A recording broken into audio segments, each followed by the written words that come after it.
In an exclusive MSNBC interview with Stephanie Ruhle, Vice President Kamala Harris got into more on her economic plans if she becomes president of the United States, addressing taxes, for instance. Under a Harris administration, at what income level should someone expect their taxes to go up? And that state and local tax deduction that's currently capped and matters to a lot of people in blue states, are you going to lift that cap? So, first of all, when it relates to anybody making less than $400,000 a year, your taxes will not go up. Your taxes will not go up.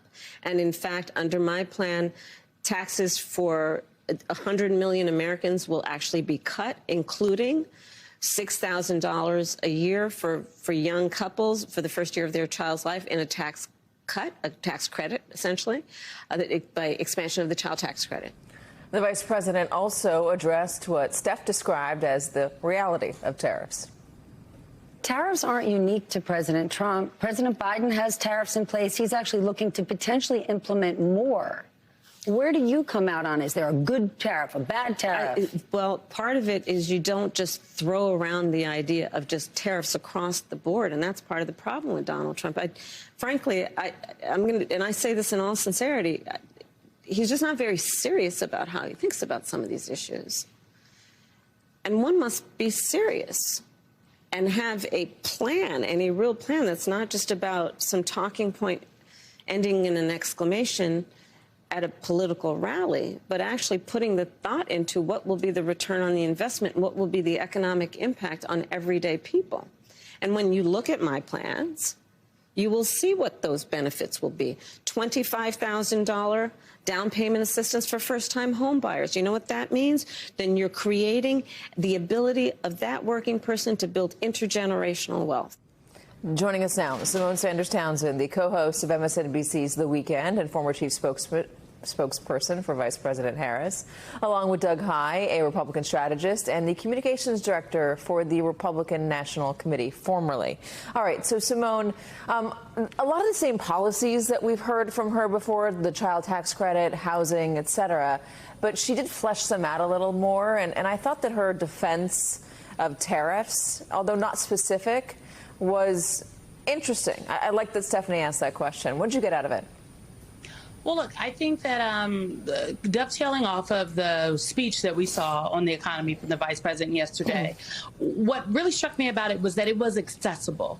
You know, you didn't have to be an economist to understand what it is that she was saying, and I thought that that was very important because there were a lot of people, not just the media apparatus, but like real people who say, I want to know what her plan is. Now, I know there are people out there that will say, well, Donald Trump doesn't seem to have a coherently fleshed out plan. I understand that, but it's given double standard, and we'll just address that. That's what it is, and keep it moving. When it comes to the piece about the tariffs, it is, you know, it's been 30 years since a sitting vice president has run for president. And that matters because in the last, to be very clear, the last vice president that ran for president while they were actually vice president was Al Gore. Could you just imagine if Al Gore was sitting down, Vice President Al Gore was sitting down for a substantive interview on what he would do for his economic policy as president, and then wanted to go into, and then went into detail about why he maybe disagreed or agreed with what disagreed with what President Clinton was doing, if he in fact did disagree and would do differently. It wouldn't go over well, I don't think, at the lunch the next day. So there is this interesting tightrope that she has to walk because she is still the sitting vice president of the United States to a president that is not yet done. Do you agree with that, Doug? I mean, President Biden has a few more months to go. There are a lot of folks arguing out there that she should cut him loose, that her electoral future matters more than what it's like sitting over lunch the next day.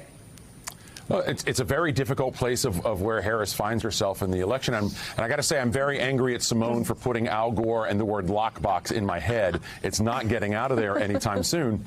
But when I look at polling, I see that 25% of voters say we need to hear more about Kamala Harris, not just who she is, but what she wants to do. And that's where the term specifics really comes into play here. I watched one of her answers, and she used the word holistic 3 or 4 times. And when you're using a word like holistic or holistically over and over again, it means you're not getting to that substance and that specificity that voters are saying that they want to hear from Kamala Harris. And I think that's true, whether we're talking about the economy or what substantively does Kamala Harris want to do, not tweets or speeches aside. What does Kamala Harris substantively want to do with Ukraine that's different than Donald Trump? I don't really know the answer to that. Todd, now I'm not going to be able to get out of my head the question of what the Bushism was there. What was it? Gore was lockbox. What was Bush again? Doug? Well, Gore was sighing in the other debate, but obviously strategery is what we remember. That's Will Ferrell, thank you. Strategery.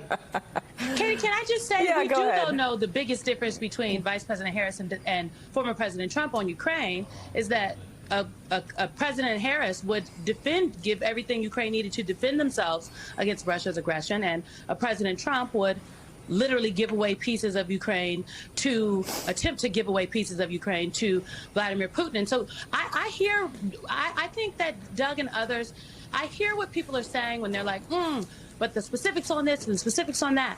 But I don't think the voters are looking for the 20-point page policy paper. I do think they want to know, do you have a clear idea of where you'd like to take this country? Do you have some specifics about that plan?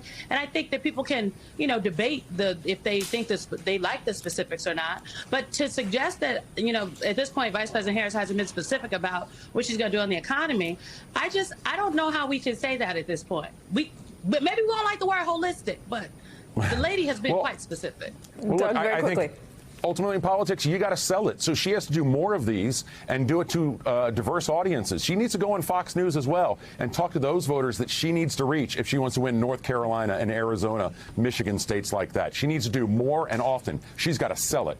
Get out there. Keep talking. Doug Heye, Symone Sanders, thank you very much.